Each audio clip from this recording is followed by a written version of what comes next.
Айнура Мусаевна, у вас есть вопросы к Да, представителю есть вопрос Министерства труда? уточняющий. Пожалуйста. Скажите, в проекте нового трудового кодекса вот такого рода ограничения, как 218, 330 действующего трудового кодекса есть? Вносится изменение. Отсылочные нормы вот такие. Отсылочная норма есть. В случае принятия нового трудового кодекса и перечень будет пересмотрен. А формулировка не поменялась в новом проекте? Формулировка звучит так. Работы, на которых запрещается применение труда беременных женщин и кормящих женщин. Понятно, спасибо. Это по новому проекту, да? Да, да. В случае принятия тогда будет пересмотрен перечень. В случае принятия, еще раз можете вопрос уточнить? В случае принятия, ведь вот это постановление, оно полностью должно уже пересмотреть, потому что оно является реализующим статью, да. 303. В случае принятия нового трудового кодекса, соответственно, перечень он будет пересмотрен.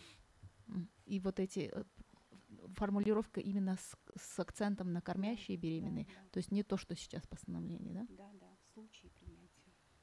Спасибо. Мастаулович, есть вопросы? А на какой стадии сейчас этот кодекс? Он на рассмотрении в администрации президента находится. Проект. Он только проект, да. Самат Кыштабекович. Вы в курсе? Нет. Все-таки, что вообще на протяжении всего этого времени, я понимаю, что в 2022 году эта инициатива возникла, да, о внесении изменений в Трудовой кодекс. И вы говорите, что проект уже полностью, как бы, завершена работа над ним, да? Вообще, какая группа работала над этим законопроектом? Работала рабочая группа, межведомственная рабочая группа. Вот, основной костяк из кого состоял вообще? Представители Федерации профсоюзов. Почему сидящие здесь представители государственных органов не в курсе того, что это?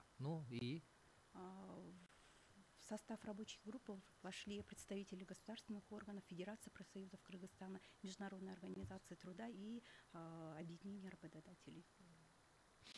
Где работа проводилась? Там в Министерстве труда или где вообще? Кто основной, так скажем, костяк составлял? Кто организовывал эту работу? Основной исполнитель Министерства труда. Министерство труда, да? И это предложение вот по поводу внесения поправок вот в те статьи, которые, скажем, сейчас оспариваются, да? Это чья инициатива была? Откуда она возникла вообще? Чей замысел?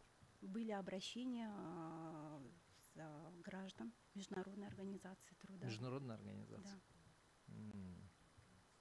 Понятно. Скажите, пожалуйста, почему тогда все-таки до 2022 года Министерство труда является уполномоченным органом по исполнению соответствующего постановления? Да? Почему все-таки вот эта работа не проводилась до этого? Я имею в виду, вы поняли, да? Речь идет о пересмотре, об обосновании этого списка. У нас таких сроков нет, что оно должно ежеквартально или ежегодно должно пересматриваться. У нас таких сроков нет. Но по мере необходимости, да, перечень должен был быть пересмотрен. Эти сроки должны быть или нет, на ваш взгляд? Сроки, это, по пересмотру, любого списка, какой бы он ни был, да? Это, наверное, на усмотрение самого государственного органа. По мере необходимости, наверное.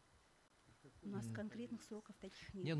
Тогда Министерство труда как определяет эту необходимость? Вот мы сейчас, скажем так, говорили об истории вообще, да, возникновения этого списка. Каким образом он менялся? Сколько раз к нему обращались вообще, к этому списку? Какие там есть, скажем, позиции в этом списке?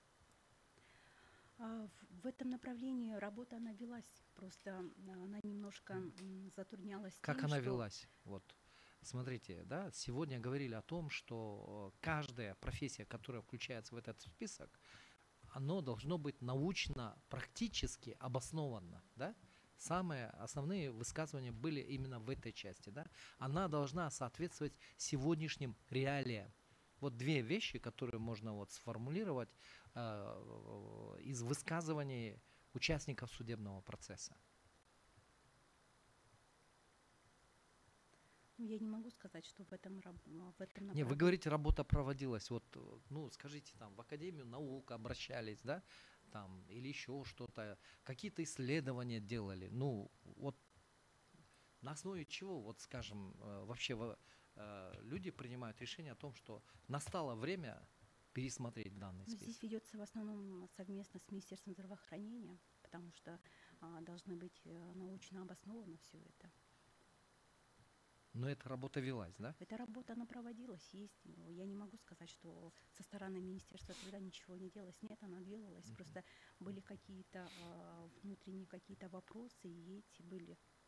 Но Есть. работа, она велась с Министерством здравоохранения. Есть еще вопросы, уважаемый судья? Да, пожалуйста, Каркель Джумалевич.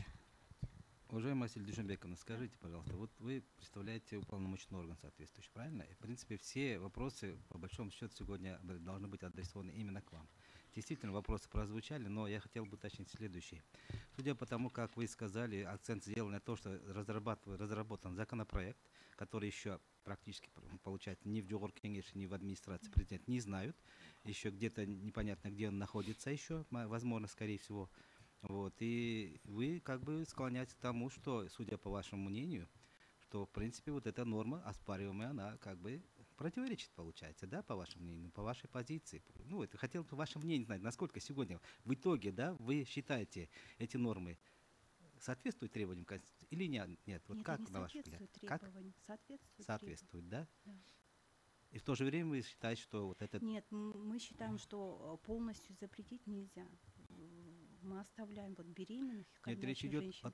о нормах законодательства, то есть от Трудового кодекса. Там ведь вы говорите, что эта статья коренным образом меняется по вашему законопроекту. По предлагаемой редакции, да, меняется. Статьи, Значит, они остаются, да. стала Только быть, мы... данная норма на сегодня по позиции Министерства труда, она требует корректировки, да, какой-то Да, минимум. да. Спасибо. Есть еще вопросы? Да, пожалуйста. Все-таки я хотела уточнить, рабочая группа состояла из вашего министерства, Министерства здравоохранения. Какие еще министерства включались? Мы включили всех министерств, государственных органов, То есть вот этот министерств, законопроект представителей. и Министерство юстиции тоже, правильно Да, я да, так да. понимаю?